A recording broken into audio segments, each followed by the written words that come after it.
Hey guys, thanks for joining me. Welcome back to another episode. My name is Clay, if you don't know me. So today I'm going to jump into another INFJ topic. If you don't know what an INFJ is, it's one of the 16 types, the Meyers Briggs personality types. So if you have no idea what I'm talking about, maybe go do some research on that first. You can go to a site like 16personalities.com and do your personality. Just a word of caution though, even doing a test like that is just sort of a starting point. And those tests are only accurate to a point, and a lot of people get the wrong personality. So if it's something that you're interested in, you can sort of go down that road and explore that. So the INFJ personality, that's the one that I most closely relate to. I think for me, I have this tendency sometimes to sort of lose my confidence in issues if I can't fully figure it out. And ironically, that's kind of what this video is about today. It's this obsession that INFJs can have with meaning and understanding. And I think it's a good thing, but it also can be a bad thing if it's unhealthy. I was actually listening to a Source Psych, and he was talking about the difference between INFJs and INTJs. And both the INFJ and INTJ have this introverted intuition cognitive function as their main function, their dominant function. And one thing he mentioned was that INTJs, they want meaning and they want understanding, but they only want it to the level that it is practical for something they're trying to do. And one thing that he said is INFJs will take that further and they will want to get to the bottom of things just for the sake of understanding it. And I totally relate with that. To be honest, sometimes I go on these benders of trying to understand things, and sometimes it can take years. But why am I doing that? I can't really tell you exactly why, other than I have this deep, almost need or desire to get to the bottom of things. Meaning is incredibly important to me. What is the underlying meaning of this? It's like you can look at things in the world and you can see the face value of it. For example, you could listen to somebody say some words and then you could just leave it there. But the INFJs, right, we will want to go underneath those words. What is this person really meaning? Is it different than what they're saying? So of course, this extends out to all things, not just people. It could be ideas and theories and trying to basically model the world and figure it out. All right, so like I was saying, a lot of this comes back to the dominant function of the INFJ, which is introverted intuition. So I'm gonna dive into that a little bit and explore, like, what is this elusive thing? Like, what is this intuition? What does that mean? I also want to talk a little bit about the extroverted sensing that the INFJ has. It's sometimes called the inferior function. I'll talk a little bit about that and whether that wording really captures it for me. But how does extroverted sensing and introverted intuition work together for an INFJ? And then lastly, I want to touch on this thing called the NITI loop. Maybe you've heard it. NI meaning introverted intuition, TI meaning introverted thinking. And so there's this term, the NITI loop, and it's sort of this state that an INFJ can get into, and it's a very stressful state. So we'll talk a little bit about that as well and how that all relates to this meaning and understanding that INFJs seem to crave. So first things first, let me just get a few technical details out of the way. So all the personalities are made up of cognitive functions. There's 8 cognitive functions and they're all put into a stack. The reason why there's 16 personalities is if you organize these 8 cognitive functions into different orders, you end up with 16 different possibilities. And each cognitive function is it's like a tool that can be used for some kind of goal. It's sort of like, let's say you're building something. You could use 2 different tools potentially. Like you could hammer a nail or you could use like a screwdriver to screw a screw. 2 different ways to achieve the same goal of like attaching 2 boards together. It's almost the way the cognitive functions are, and different personalities favor different tools, different cognitive functions. So for example, an INTP and an INFP. So if, T and an F, otherwise the same letters.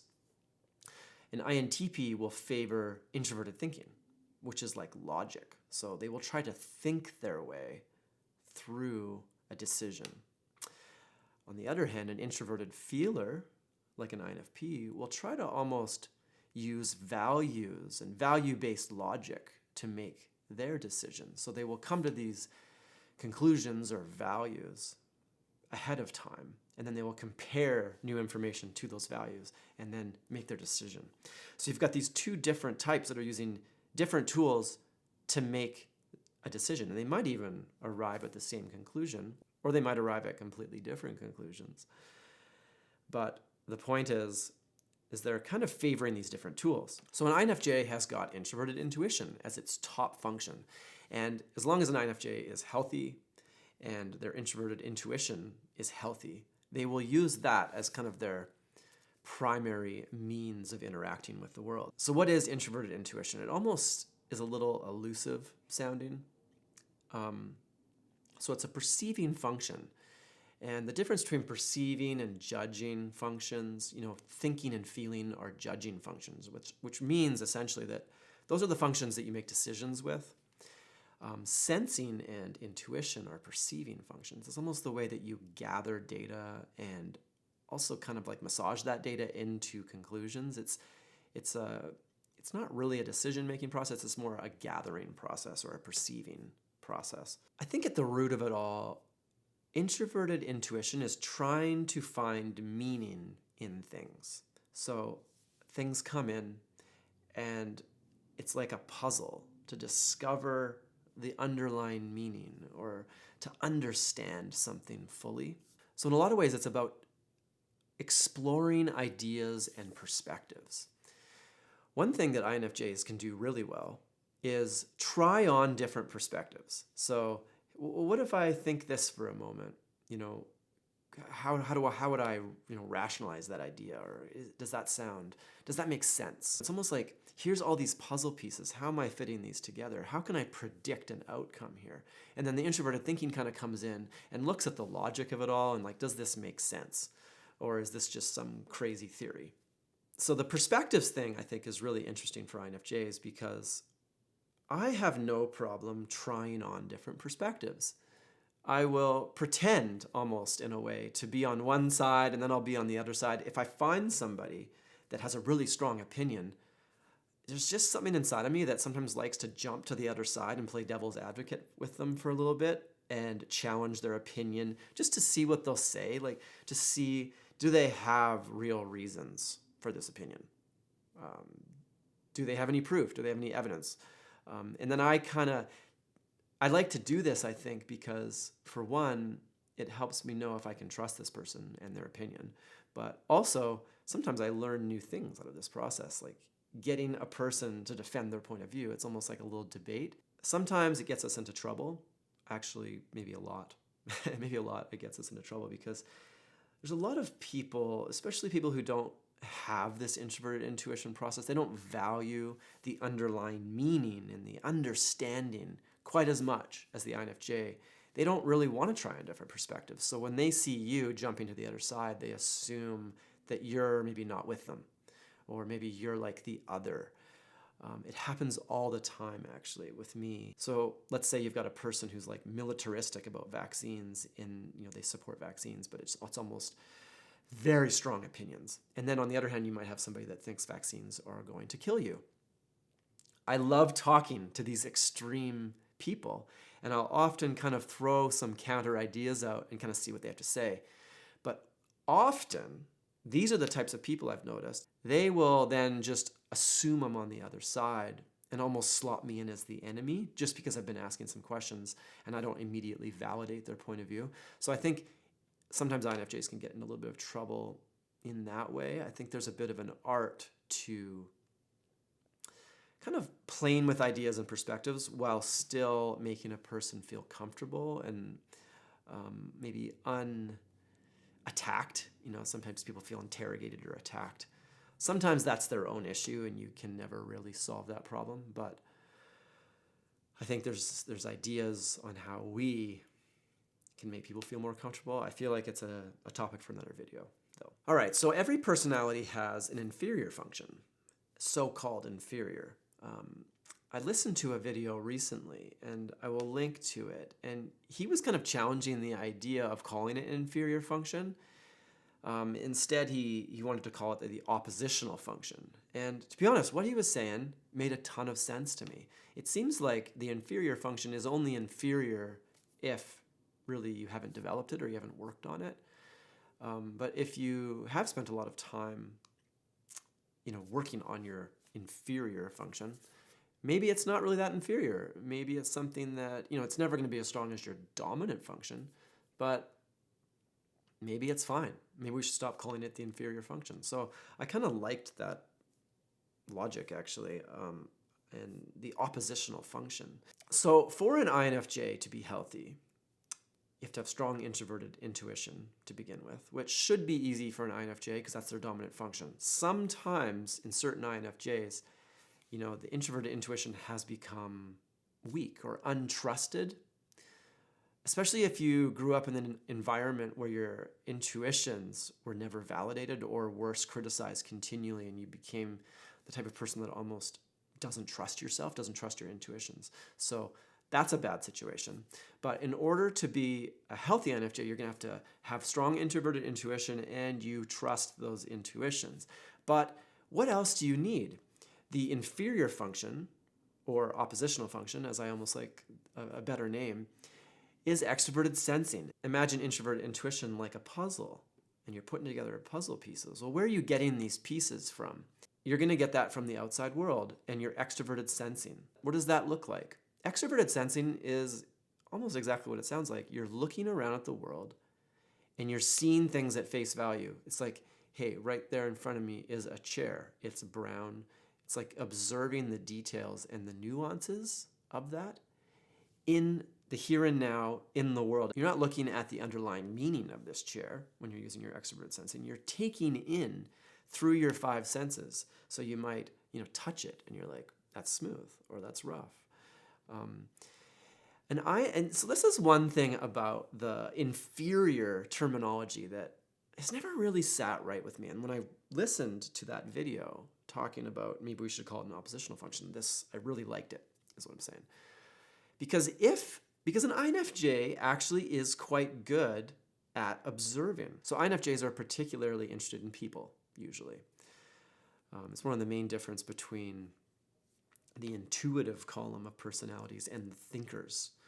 So like an INTJ will be less interested in people, but INFJs are quite interested in people because we've got this extroverted feeling and we're making our decisions based on, the feelings of the group and social harmony. I think a healthy INFJ will have good extroverted sensing because the nuances are important. So you're looking at a person and there's something on their face. It's like their body language. Maybe it's the way they said a certain word.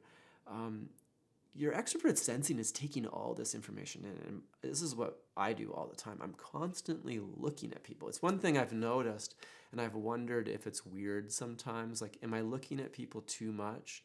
But I will look at them because I'm trying to gather that information. It's like, looking away, maybe they're nervous. It's like the extroverted sensing information comes in, and then the introverted intuition starts to immediately gather a meaning behind it. But it's not like a thinking process. It's intuition. It's like this general feeling immediately. So I'm always doing this, and sometimes it almost gets a little exhausting, to be honest.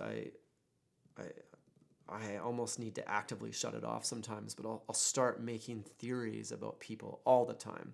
We'll be out, two people, maybe a couple, let's say they're married, and there's something said. One says something, the other says something, and it's like all this information, like all evening, and then I come home, and it's like, I think they're having troubles with their relationship, and here's why, and here's the things, and it's just almost like I can't even help it. Another thing I've noticed, like say I'm walking through the mall, I just can't help but look at everybody. People are walking by, I'm looking at them. It's like, why do I do that? I think oftentimes, this is why I think I get so burned out in sort of these high sensory environments. I'm good for a while, I'm taking it all in, but eventually it's almost like I exhaust myself with it, and it's like I get really tired and I can't take in any more information. And it's like at that point, it's almost like I flip to the other way where I'm almost just like retreat inside my head, and it's like I can't take any more sensory information in. So this extroverted sensing inferior thing is really interesting to me. What does it mean? Here I am trying to find the underlying meaning behind it, and it's almost like I'm not satisfied because I fully don't, like I fully haven't grasped it yet. But, at its base, it is taking in from information using your five senses from the environment, and then you're using that information to make conclusions with your introverted intuition. So introverted intuition likes metaphors and symbols. Here's a metaphor for what I think introverted intuition really is. It's like a computer. It's like a data crunching computer. You're putting data in, and then it's just doing stuff. It's almost like an AI algorithm. I got a degree in computer science. I actually specialized in computer graphics and AI. That was quite a while ago now, and I think a lot of the AI stuff has advanced more, but it's funny, a lot of the base about AI is just math anyway. Really complicated, horrendous math, to be honest. The interesting thing about machine learning algorithms is you feed this algorithm a whole bunch of data. Like let's say you feed it 1 million pictures of flowers. And then it has some training information, so it knows, okay, these are all roses, these are all daffodils. And then it will go through and it will make its own rules about how to decide whether something's a rose based on the fact that you've told it it's a rose. And it's kind of a fascinating process because as a programmer, if you had to write a program to decide if something was a rose by looking at a picture, you'd be like, okay, well, first of all, is it one of these colors that roses have? Or is the petal shape a certain way? Or is the overall shape? Or any of these characteristics that we would use to determine if it was a rose. We're walking through the forest and we're like, hey, what kind of flower is that? But the fascinating thing about machine learning algorithms is they come up with all these crazy rules that are way different than what a human would use. So in the end, it makes its own rules on how to decide what is a rose. And in the end, it's very fast, very efficient, and can be quite accurate. So I think this is an interesting metaphor for introverted intuition. It's almost like a computer. You're feeding data in, and it's spitting these conclusions out, ideally. It could just be these half-baked theories, but it's giving you these little tidbits that are sort of like puzzles put together already. So of course, these theories don't have to be right. They don't have to be correct. Really, it's based on the quality of the information in that will determine, the quality of the conclusions. So sometimes INFJs, they get stuck in these bad places. And it's like, they might be spending too much time alone, too much time inside their own heads. They're not taking any external information in. So, INFJs need strong introverted intuition and strong extroverted sensing in order for these two functions to work well. Because if you have really weak extroverted sensing and all you have is strong introverted intuition, it's like you're not going to have any good data coming into the computer, and you might come to completely incorrect conclusions. So what that looks like in a person is, super spaced out, super just locked in their own head. People who are really prone to conspiracy theories. My thought is that perhaps their extroverted sensing isn't super developed. So INFJs and INTJs, I've noticed, are quite susceptible to this conspiratorial thinking, I guess you could call it. And, if you're not taking in good data, let's say you're only listening to one source, it's a very manipulative source that's sort of manipulating data and giving you like incorrect facts, incorrect information. Your intuition will lock onto that and start forming all kinds of crazy theories. So definitely something I've noticed. That's why it's really important to get good data. So somebody who's kind of stuck in SE only and they're not using their introverted intuition at all, it's It's like they can be super short-sighted. They're going to be really indulgent in sensory things. And so, sometimes you see this in INFJs and INTJs, especially if we get overwhelmed, we're really stressed out, or maybe depressed. It's like we can sometimes slip into this extroverted sensing obsession where we kind of have this tendency to take part in these quick fix sensory experiences to make ourselves feel better.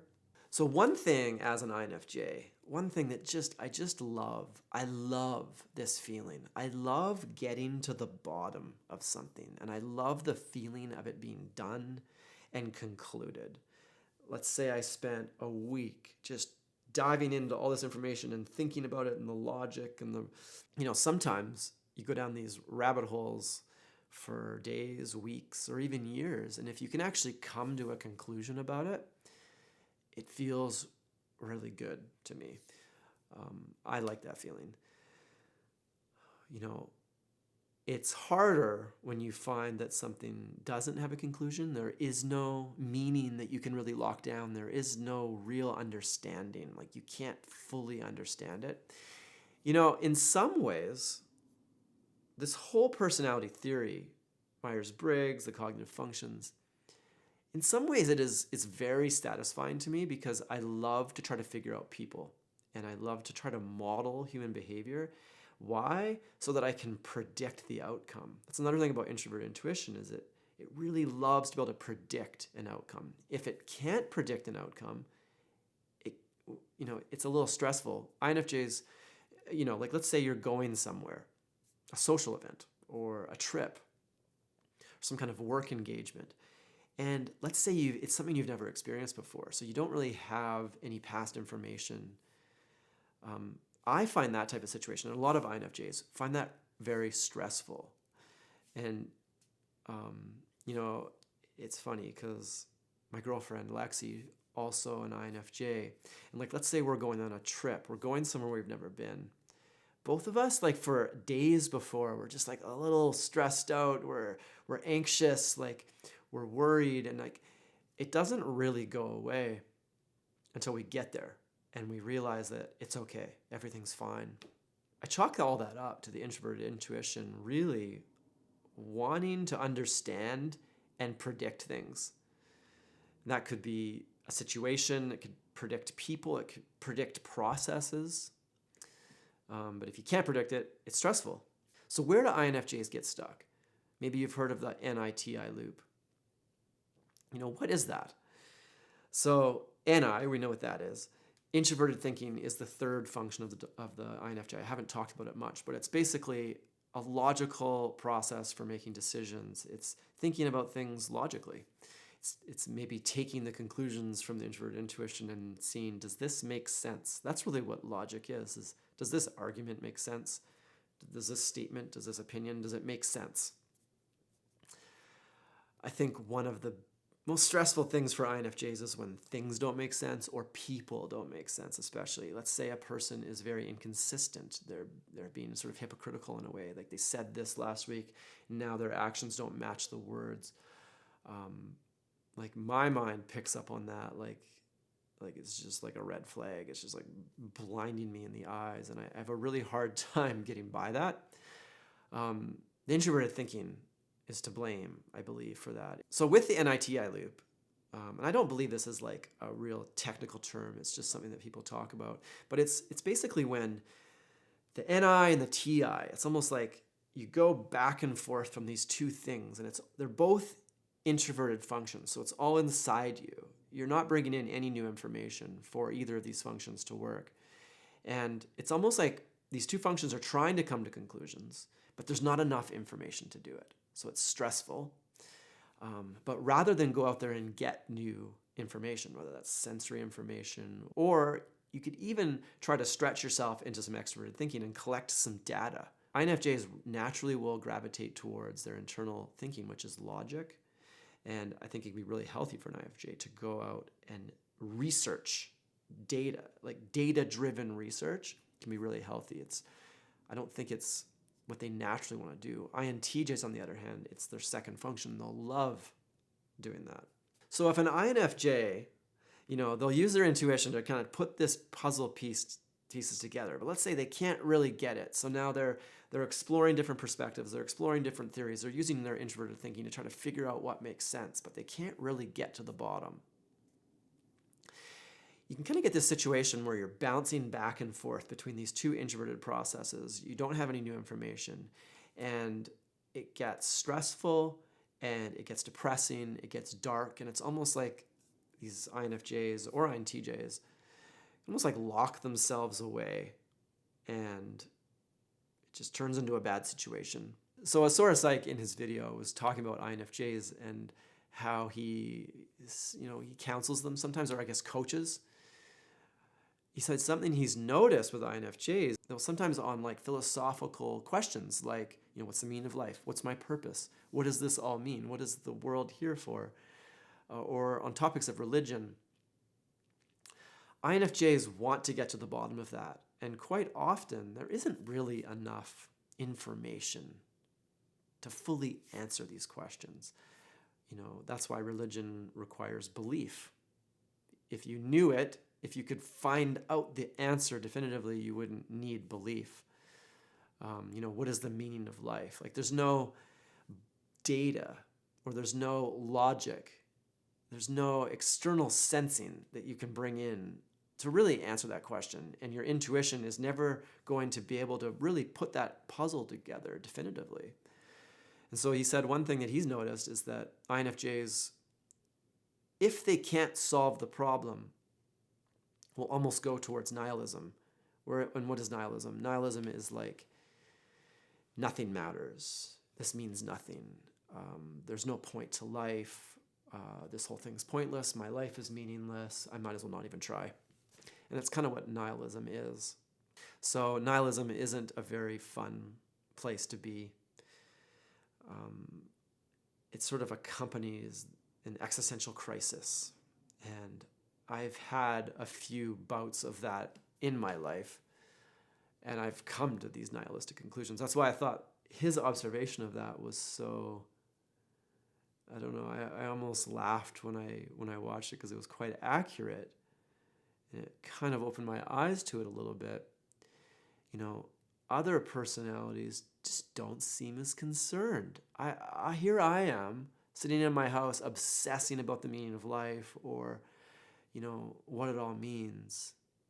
And other personalities are like, what are you doing? Do you want to come to a party? Like, we're going to a party. You want to come? And I'm like, how can you party in a time like this? So the ESTPs, they will be the opposite of this, and they just want to go and have the sensory experiences. So what is the solution to that problem? The solution is to get out of your head and talk to some people.